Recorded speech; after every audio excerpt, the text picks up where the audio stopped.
नमस्कार, KG news India मराठीमध्ये स्वागत आहे।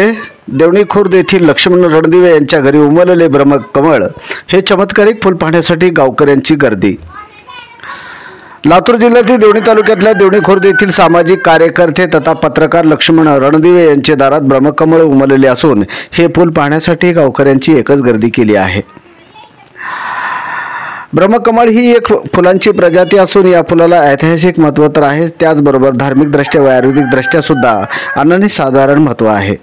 पार्वती मातेच्या विनंतीवरून ब्रह्मकमळाची निर्मिती झाली आहे असे शिवपुराणात म्हणले आहे।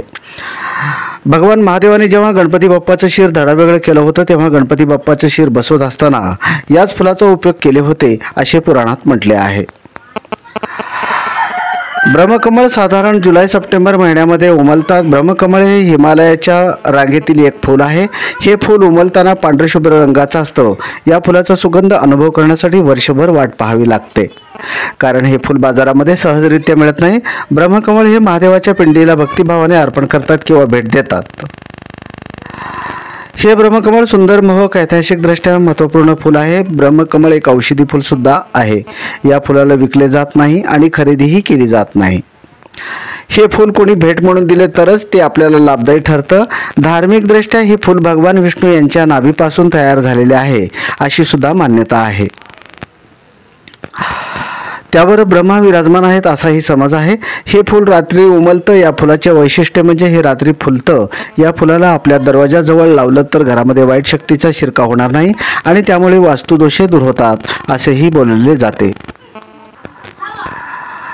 ब्रह्मकमळ उमलले की त्या रोपट्याची पूजा केली जाते। हे फूल छान, पवित्र व आकर्षक असतं। ज्याच्या दारामध्ये हे फूल उमलतं ती लोक भाग्यशाली असतात। भगवान ब्रह्माचा आशीर्वाद या लोकांवर असतो असे समजले जाते।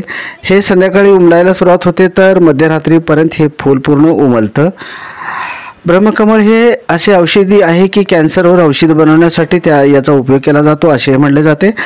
ब्रह्मकमळाला उत्तराखंडामध्ये ब्रह्मकमळ म्हणून ओळखलं जातं, तर हिमाचल प्रदेशामध्ये दुधा फूल, तर काश्मीरमध्ये गलगल म्हणून ओळखले जाते। हिंदू संस्कृतीमध्ये हे फूल अतिशय पवित्र मानले गेलं आहे।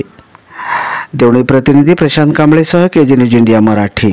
आमच्या परिसरात घुमतोय हे आम्हाला आनंद वाटतोय आणि हे दरवर्षीपेक्षा यावर्षी अतिशय चांगल्या पद्धतीचं ब्रह्मकमळ या ठिकाणी उगवत आहे।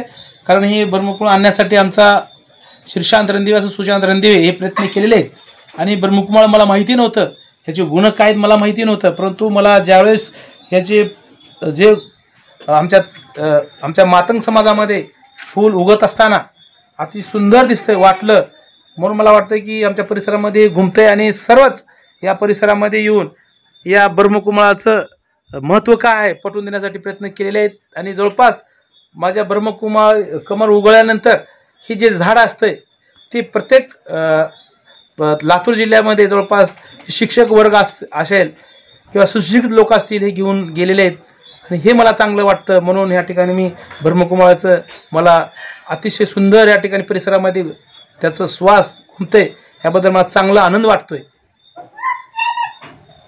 व्हिडिओ पॅलेसला सबस्क्राइब करा आणि बेल आयकॉनवर क्लिक करायला विसरू नका।